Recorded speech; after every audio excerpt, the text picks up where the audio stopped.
This is how we're going to wrap a Voodoo floss around the ankle. So for this, start seated. We're going to start with the floss behind the fifth and the first metatarsal heads, making sure that as we wrap, we don't squeeze them. We are going to purposefully start right behind the fifth metatarsal head and wrap towards the first, so wrapping into pronation. We're going to come right under them on the bottom. Again, not squeezing them together, but going right underneath on the bottom part of that metatarsal head where the metatarsals themselves are.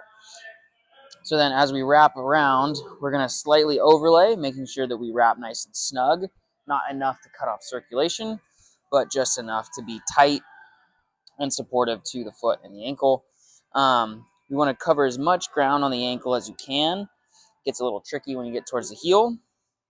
But right here, as I'm running out of space, as I get towards the heel, I'm going to come under and around that heel. It's called a heel lock. And then that's going to also allow me to switch directions of the wrap.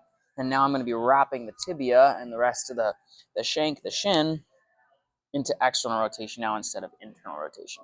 So again, we're overlaying kind of half and half new skin and half over the wrap that I've already placed down, making our way up the shin.